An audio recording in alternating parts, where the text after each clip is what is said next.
Hoy vamos a trabajar la historia de la educación en Argentina en el periodo 1880-1930.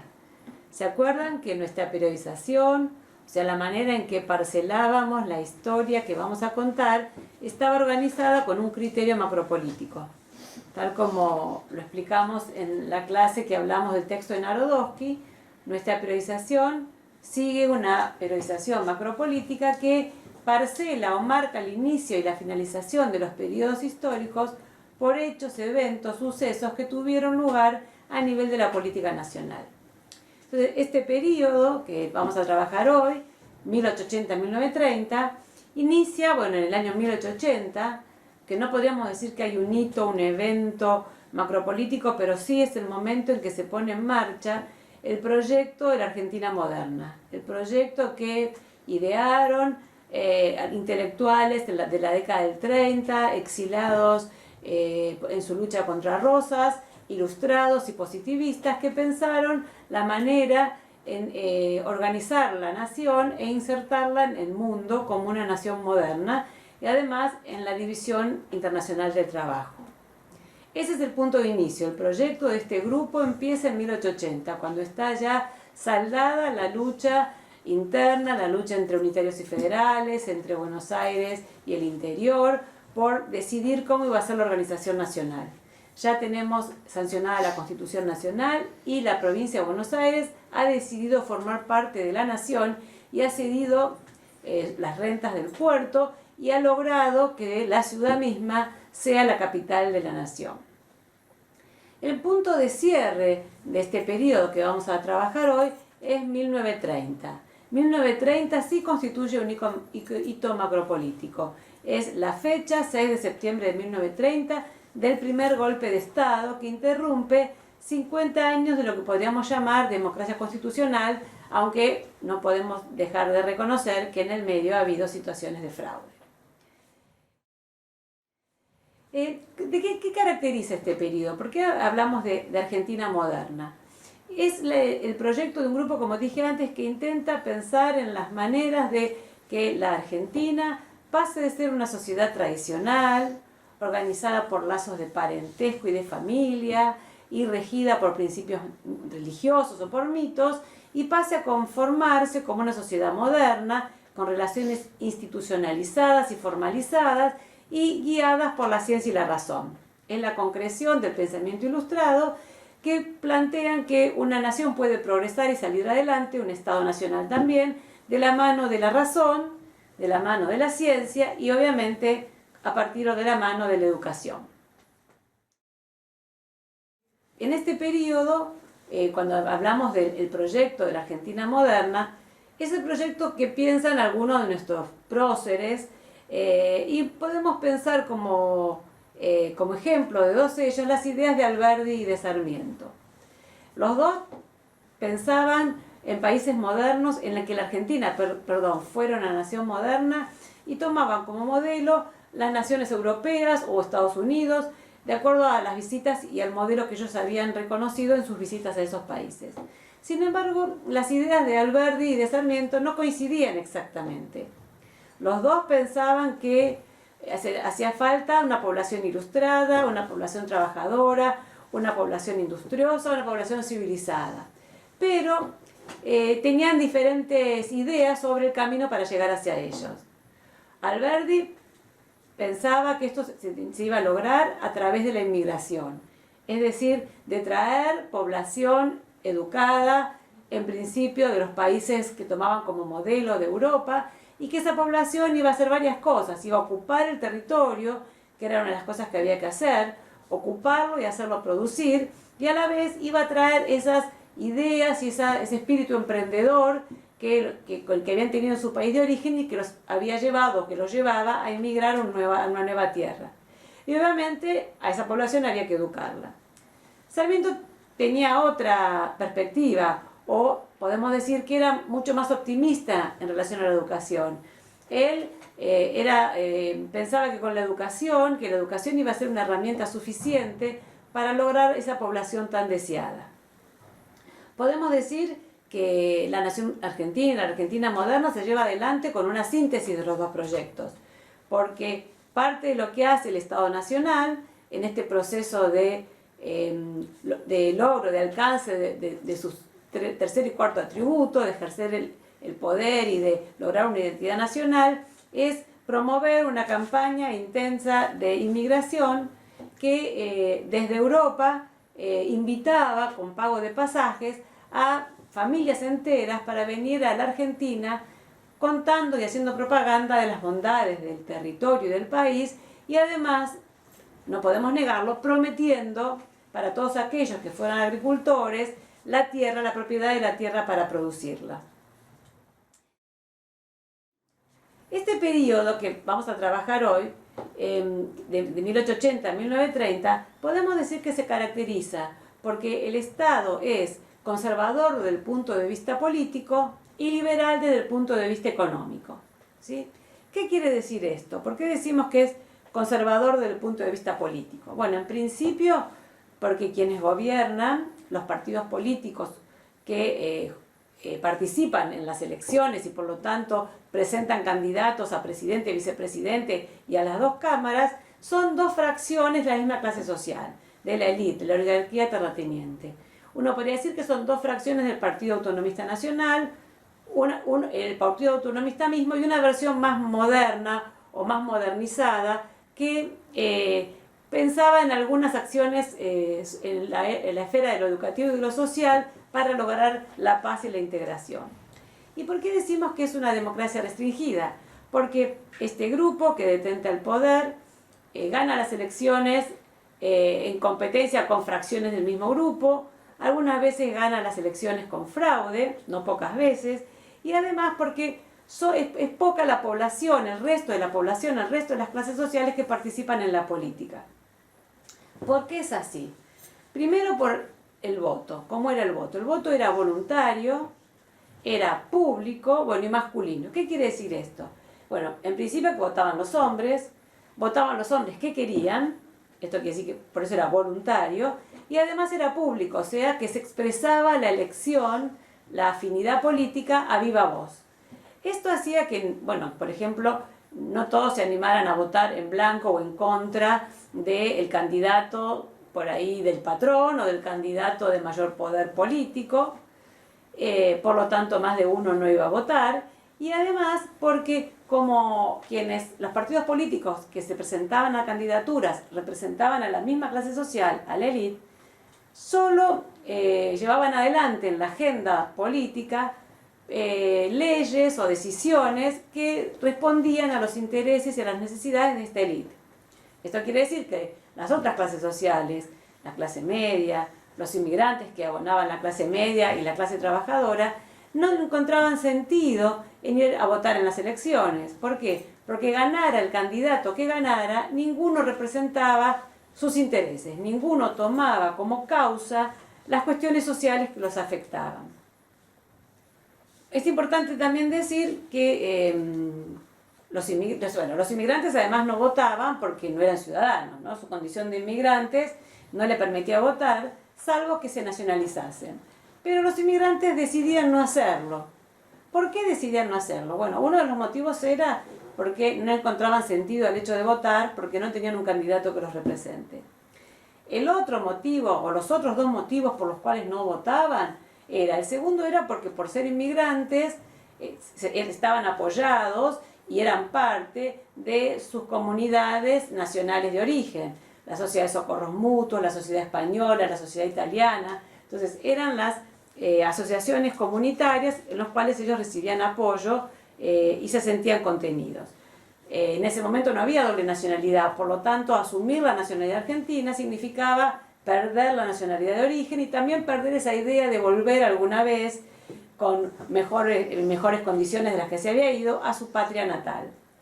El otro motivo por el cual no votaban era porque los inmigrantes contaban con todos los derechos que les otorgaba nuestra Constitución a todos los habitantes de la nación. Nuestra Constitución, la Constitución de 1853, de la que hablamos en la clase anterior, tiene una concepción de nación incluyente. ¿Qué quiere decir eso? Que entienden como parte de la nación a todos los habitantes del mundo, así dice el preámbulo, que quieran habitar en la nación argentina, que quieran habitar el territorio. Todos los habitantes del mundo que quisieran habitar, que vinieran a la Argentina para habitar y cumplieran con todos los deberes que la Constitución les daba, también podían gozar de todos los derechos. El derecho a asociarse con fines útiles, a trabajar, a educarse, a asociarse. El único derecho que no podían cumplir era el derecho del voto. Y claramente no era un derecho que les interesaba ejercer. ¿Por qué decimos también que el Estado era liberal en lo económico? ¿No? Parecería una combinación paradójica. Bueno, pero este Estado, que era conservador en lo político, quiere decir que no le interesaba repartir o distribuir el ejercicio del poder, ¿no? Una manera de sintetizar todo lo que expliqué antes, es decir, que con todas estas restricciones o con todas estas características del voto, de quienes representaban, ejercían el poder una clase para sí misma, ¿sí? Esto quiere decir que no distribuían el ejercicio del poder. Esta clase que no distribuía el ejercicio del poder político se manejaba en el terreno de la economía siguiendo la teoría económica liberal, la que dice que los estados no deben intervenir en la economía, solo deben crear las condiciones para que el mercado se desarrolle y actúe libremente según las leyes de la oferta y la demanda. Y eso es lo que hizo el Estado argentino en este periodo de Argentina moderna. Fomentó la inmigración para tener brazos y población para poblar y hacer producir el campo, el territorio.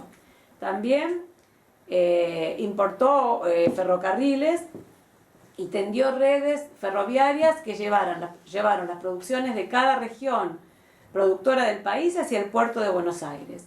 Y también amplió la frontera de crianza y cultivable a través de una serie de campañas que fueron empujando a los pueblos originarios a las fronteras o para exterminarlos. La última de estas campañas, que se conoce con el nombre de la conquista del desierto, que la llevó adelante Julio Argentino Roca, que después sería presidente, permitió ampliar la frontera de crianza y la frontera cultivable, que permitió a la Argentina de pasar a ser un país eminentemente criador de ganado, ¿no? Y productor de cueros, a ser en los primeros años del siglo XX, para 1906, el granero del mundo.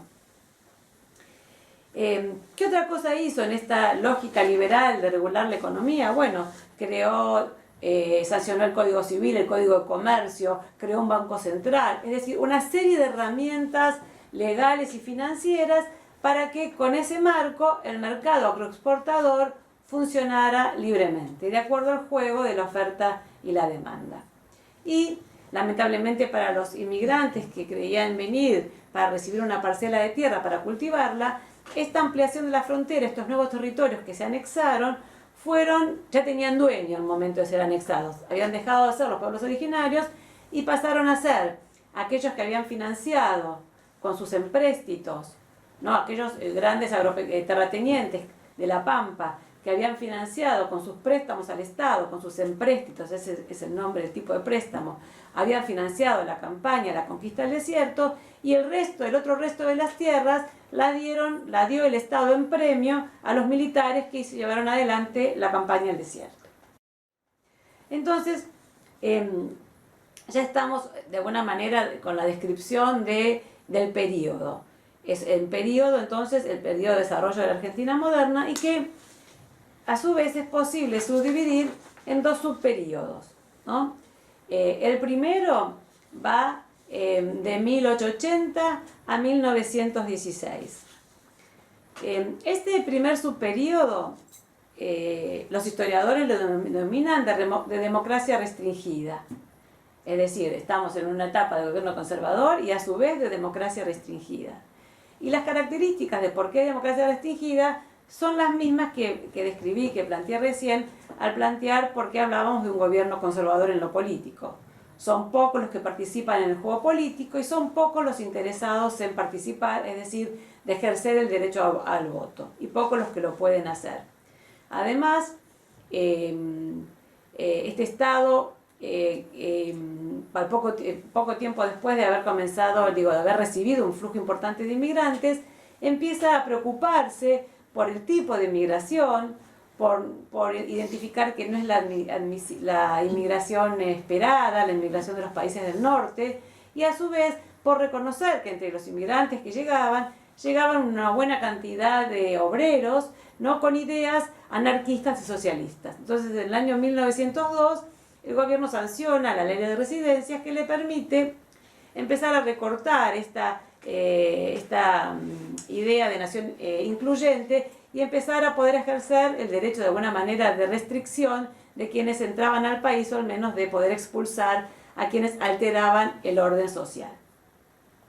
¿Por qué decimos que en 1916 termina el periodo de democracia restringida? 1916 es la fecha en que por elecciones gana un representante de otro partido, de la Unión Cívica Radical, que es el Hipólito Yrigoyen, que va a gobernar la Argentina en principio entre 1916 y 1922. ¿Cómo es que existe este otro partido? ¿Cómo es que se presenta a elecciones? ¿Cómo es que gana? Bueno, para esto tenemos que irnos un poquito para atrás y empezar a identificar algunos procesos o algunos movimientos sociales por descontento de estos grupos que no se sentían representados por el Partido Conservador. En 1905, en el fin del siglo, en 1905, había habido una serie de protestas sociales, descontento de inmigrantes, protestas de alguna manera lideradas, podríamos decir, por el sector obrero de ideas socialistas o anarquistas, que sufrían las malas condiciones de trabajo que no eran las esperadas ni las prometidas, que sufrían malas condiciones habitacionales, vivían en conventillos hacinados, pagando alquileres altísimos, y también sufrían el alto costo de los arrendamientos o los alquileres del campo que no se les habían dado en propiedad, sino que debían alquilar para hacerlos producir. Lo interesante es que todos estos descontentos, algunos de ellos eran tomados en la agenda del Congreso, en la agenda política, pero la manera en la que el Congreso los resolvía siempre a favor del propietario, siempre a favor de los propietarios de los conventillos, de los propietarios de los campos, de los propietarios de los puestos de trabajo. Entonces, hay una serie de movilizaciones políticas y de cuestiones sociales que empiezan a hacer emerger en algunos representantes del ala más moderada o modernista, algunos llaman, del Partido Autonomista, la idea de que, por empezar, hay que educar con más intensidad, o sea, hay que llevar adelante la educación de una manera más rápida, esto lo vamos a ver en un momentito más, y también que hay que tratar de canalizar estos descontentos social a través de partidos políticos y a través de otros partidos que existían, que ya se habían creado en los primeros años del siglo XX, como eran la Unión Cívica Radical y el Partido Socialista. En el año 1912, siendo presidente Luis Sáenz Peña, y en el medio de este momento de descontento de las clases medias y la clase baja, Luis Sáenz Peña envía un proyecto de ley para cambiar la forma del voto y para sancionar una nueva ley electoral que declarara al voto obligatorio, secreto y universal, aunque seguía siendo masculino. Esta idea de que el voto ya no era público y que era obligatorio tuvo un par de efectos, tuvo efecto. Básicamente, para la Unión Cívica Radical y para el Partido Socialista, especialmente en Buenos Aires, la posibilidad de que el juego político estuviera resguardado por el secreto, ¿no?, electoral. Y se presentaron elecciones y ganó a nivel nacional Hipólito Yrigoyen, representante de la Unión Cívica Radical. Entonces, la ley Sáenz Peña se sanciona en 1912 y el primer ciclo electoral en que se usa es el que permite en 1916 que Hipólito Yrigoyen gane la presidencia. Ahí comienza el segundo subperíodo que trata de esta unidad, que es el que va entre 1916 y 1930. Este subperíodo finaliza en 1930 y esta vez sí con un hecho macropolítico que marca el fin de 50 años de gobierno democrático, que es un golpe de Estado al presidente Irigoyen. Es importante señalar que entre 1916 y 1930 se sucedieron tres presidentes del mismo partido político, de la Unión Cívica Radical. Entre el 16 y el 22 Irigoyen, entre el 22 y el 28 Marcelo Torcuato de Alvear, que no era exactamente de su misma fracción, pero pertenecía a la Unión Cívica Radical, y del 28 al 34 va a ser un nuevo periodo de gobierno de Irigoyen, pero en 1930 es derrocado por un golpe cívico-militar. Y ese es el hito que cierra, el hito macropolítico que cierra el periodo de estudio de esta clase. Ahora, además de estos eventos, estos hechos de la política nacional, necesitamos destacar o señalar dos hechos de la política internacional. Por un lado, la Primera Guerra Mundial, ¿no?, que se extiende de 1914 a 1918. Es una guerra en la que Argentina no participa y se mantiene neutral. Sin embargo, ahora en un ratito vamos a ver por qué es un dato histórico que tenemos que marcar y por qué es un hecho que nos afecta políticamente, socialmente, ¿no?, y culturalmente. El segundo hecho es la Revolución Rusa, ¿no? La Revolución Rusa en 1917, que concreta por primera vez en el mundo, para decirlo de alguna manera, un gobierno comunista, es decir, el cambio a través de la violencia de una nación que todavía no era capitalista, pero que pasa prácticamente de ser una monarquía feudal a ser un país comunista. La Revolución Rusa demuestra al mundo que estas ideas que se venían gestando desde mediados del siglo XIX en relación de crítica al capitalismo y a las democracias capitalistas y a las democracias liberales, no eran solo ideas, no eran solo ideas románticas o ideas de luchadores, sino que eran posiciones que podían asumir el control, la organización política y económica de un país. ¿Y por qué lo estudiamos si Rusia estaba tan lejos? Bueno, porque el principal efecto que tiene la revolución rusa en el resto del mundo es que es un modelo de revolución distinto a las revoluciones burguesas, a la Revolución Francesa, de la cual tomamos el modelo para independizarnos, y que va a ser el modelo de otro tipo de revolución y de otras ideas que van a discutir el proyecto de la Argentina moderna y el proyecto de todas aquellas naciones que se venían consolidando como democracias capitalistas en el mundo. Vamos ahora a la economía. No sé si se acuerdan, cuando explicamos en la clase pasada los motivos por los cuales finalmente unitarios y federales, Buenos Aires y el interior deciden, luego de sucesivas batallas, dejar de pelear y firmar un acuerdo y conformar una nación, es decir, firmar una constitución bajo la cual se iban a disciplinar todos estos caudillos provinciales. No sé si se acuerdan que dijimos que uno de los motivos era que todos estos dirigentes provinciales y de Buenos Aires encontraban la oportunidad para nuestro país de incorporarse al mercado mundial como un país productor y exportador de materias primas. La oportunidad se generaba en el momento que estaban pasando las naciones industriales europeas, que estaban atravesando la segunda revolución industrial. Estaban decidiendo dejar de ser países que compartían distintos sectores o se manejaban en distintos sectores de la economía, el sector primario y el sector secundario, y decidían ser países industriales y dejar de producir materias primas. Por lo tanto, por ser países industriales, iban a producir bienes industrializados para exportación e iban a necesitar otros países que produjeran materias primas, tanto para alimento como para poner en marcha la industria. Y esa era la ventana de oportunidad que se le abría a una serie de países relativamente nuevos, que habían sido muchos de ellos colonias, como era Estados Unidos, Canadá, Argentina, Australia.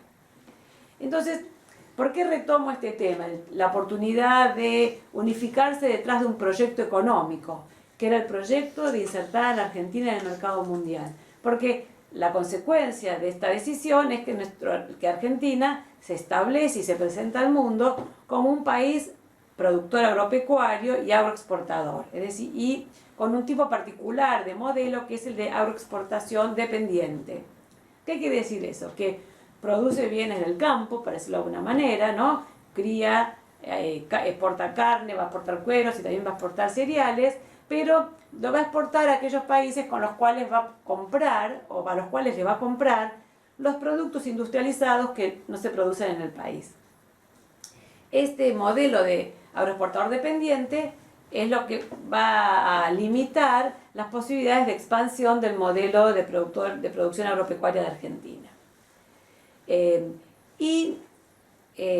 es que nada se produjera en el país, había una pequeña, una tímida industria local, nacional, muy vinculada al sector agropecuario, que producía para el mercado interno, vino, azúcar, harina, ¿no? Digo, una industria asociada al poner un poco de valor agregado a esas materias primas que se producía, pero que era para proveer al mercado interno. La Primera Guerra Mundial afecta en nuestra economía agroexportadora dependiente.